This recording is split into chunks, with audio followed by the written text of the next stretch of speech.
Welcome back to part 2 of the Tele-Tone 149 restore. Before I begin to do any kind of chassis work,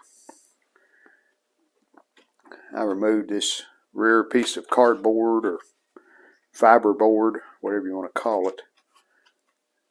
I'm going to try to straighten this out. I don't know that I'll have any success, but you can see it's all curled up on the edge, so I just got it out of the way so I wouldn't damage it any further than what it already is. I would have had to have taken this off anyway, because these 3 controls are part of this circuit board that I have to remove to get to those high voltage caps and resistors and do some work on that. I'll just stick maybe one nut back on here to hold it. Well, this is going to be a little bit more of a challenge than I originally thought. This schematic that we have, and it's the only one that's available, whether it be the Riders or the Sams, they're the same schematics as far as the electrical diagram, doesn't match this set exactly. Here's a couple of examples. This is a chassis top view.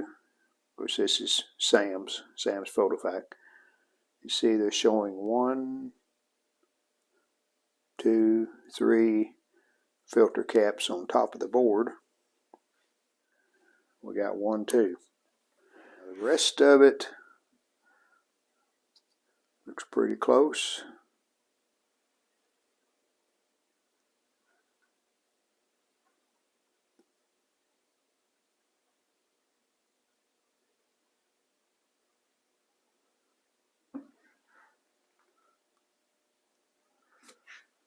Now let me show the bottom view.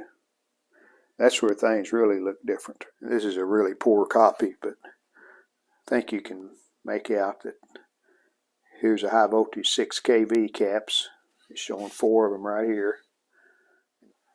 We had nothing here. And even the layout on these resistors and caps and completely different than what this looks like.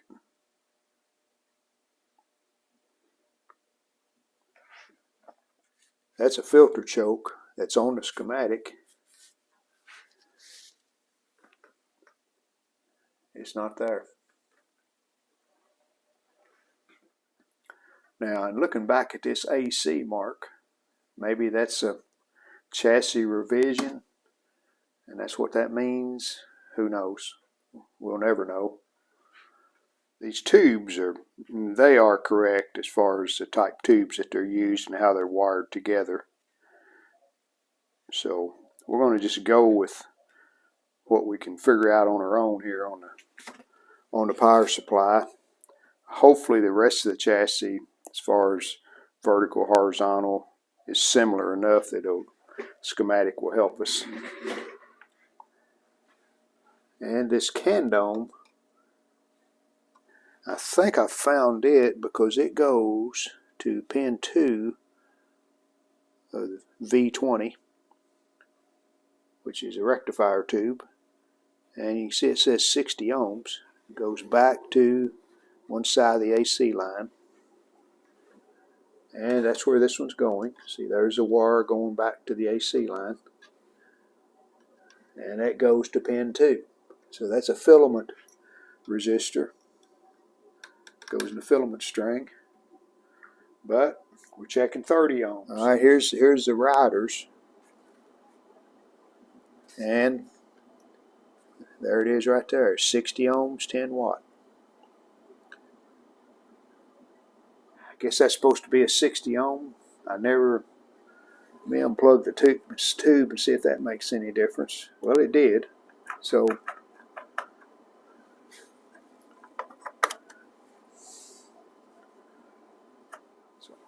I could unhook it.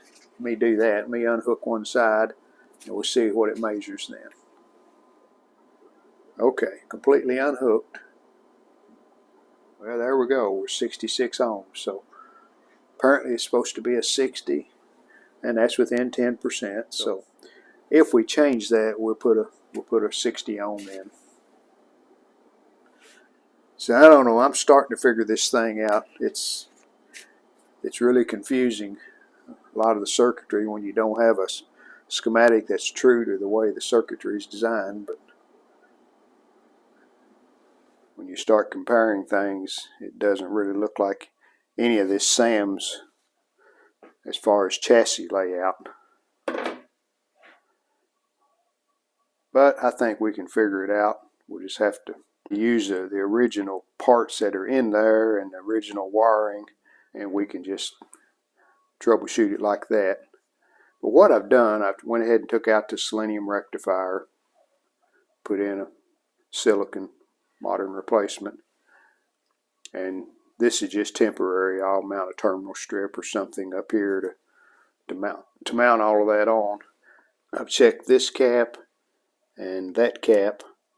They both test close to what they should be as far as capacitance. Now again, they'll be changed, but for now we're going to go with that. See if we can make something happen here when we put some power to this. These resistors are different values, not what the SAM says. This one, yeah, that one there, it's different. They do check what the color bands say they should, so we're going to go with them. So right now we'll do a power up, see if we get any kind of DC voltages coming out of the power supply. I've got my Syncor PR57, so it's a safe way of doing it. It's isolated from the fused, and it has a trip out on it in case something bad happens. We can protect the set and not do any damage. Well, first power up, kind of successful. Here's a voltage on the cathode of the silicon rectifier. This point right here, 126. If we scoot over to the tripler tube, 6x5, pin 8. According to the voltage chart here on SAM's, we should have about 400 volts. Well, we got 336, and I am on reduced power. I'm about 95 volts. Drawing very little current. So if we run that up a little higher, yeah, we can get it up to 400 without any problem. I'm going to leave her turned down for right now. That circuit's working. Pin 4 of the 25Z6, 260 volts. Yeah, 260. 130 on pin 3 and 260 on pin 4. So let's see how they check. There's pin 3. Yep, pretty close. There's pin 4, 232. So I think the power supply is working. Now the only thing that happened that wasn't good whenever we did the first power up, we've got a resistor. Let me turn this off. Got a resistor. That one. See, I've got it clipped. She started smoking on us. So that goes to the tuner. So I suspect something going on there that's has that shorted out or reading low resistance. Alright, I have 2 test leads hooked up where I can make connection where I've clipped that resistor. Yeah, something dragging it down. Taking a big voltage drop there as quick as I hook that resistor back up. So we'll have to trace that down, see what's going on. But otherwise, pretty good initial startup. We got the power supply is working, and I think we're okay on those electrolytics. I did have to bridge that one in, so we'll just tack it in temporarily while we're troubleshooting.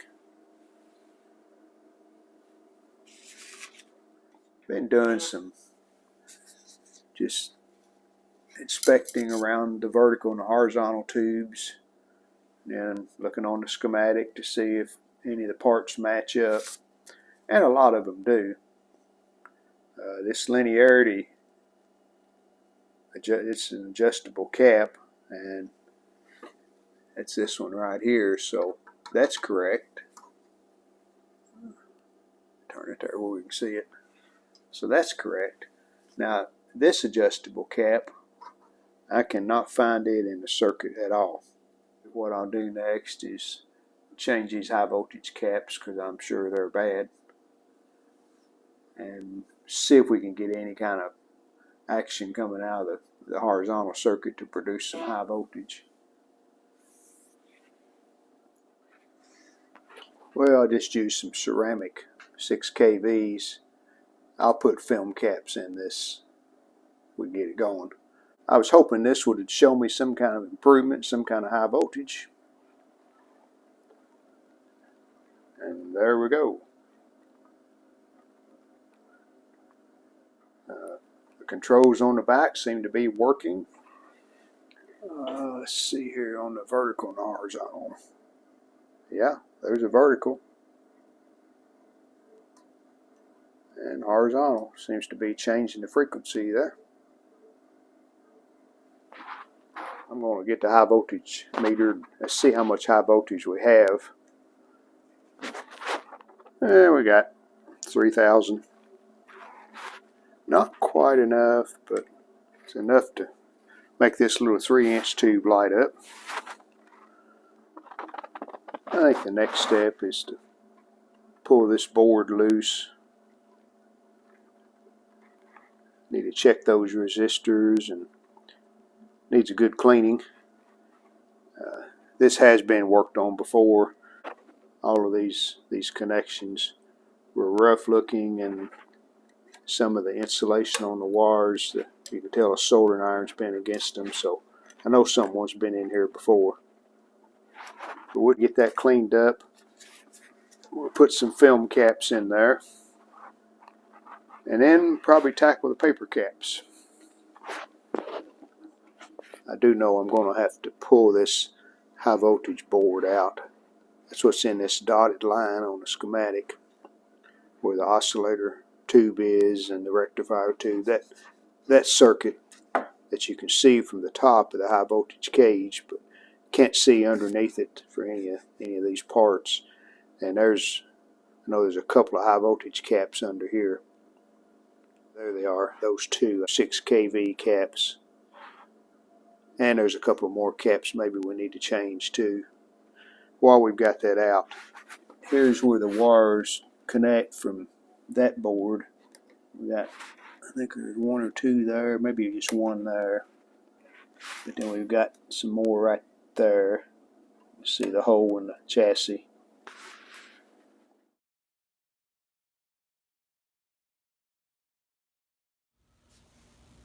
That cleaned up pretty well.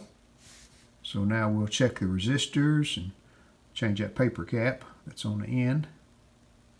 And we'll put the high voltage caps in. And there's the other side. The circuit board with the high voltage caps and the controls on it it's completed. Did find one resistor that I've replaced right there.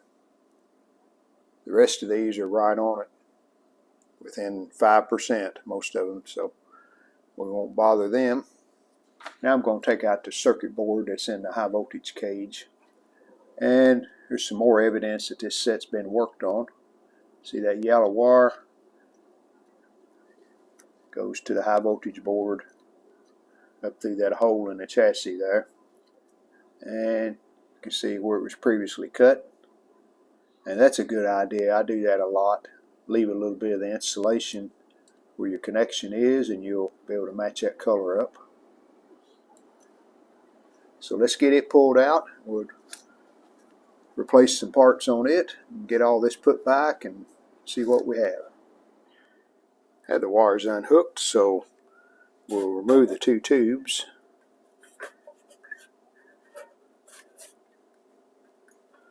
You just wiggle these tubes around like I'm doing. They'll usually come loose pretty easy. And now Have some 1/4 inch head screws, 2 over here and 2 over here, and that board should lift right out.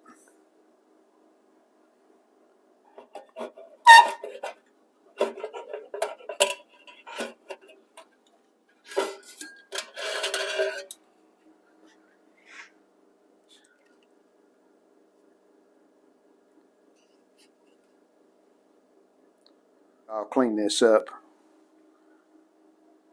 The top side, take some Q-tips and probably just alcohol. May have to use some acetone, but we'll try alcohol. Just clean it up a little bit. All 4 of these resistors are bad. That's a 15,000. Best I can tell. I think that's an orange. We got a couple of 68 ohms. These 2 right here. They go to different pins on the tube sockets, so that one's reading 99, and the other one is 109. So both of them are bad. And then this last one is 100 ohm. Right there. It's reading 135. So definitely be replacing all 4 of those resistors. And these 2 caps and these 2 caps.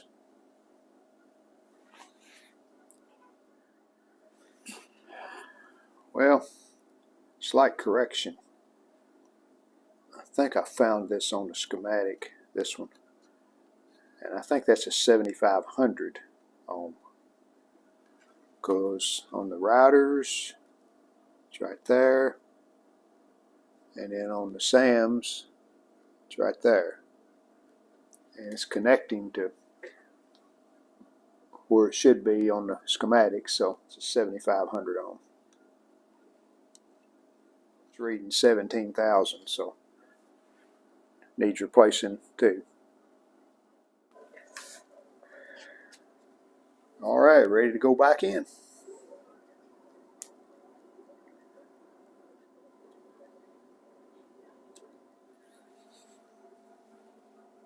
And a little cleaning the bottom of the case. That grommet that high voltage wire goes through, it's still soft and pliable, so it's okay. This one didn't have a grommet. I may put one in that. Alright, got everything hooked back up. And let's see if we improve the high voltage any.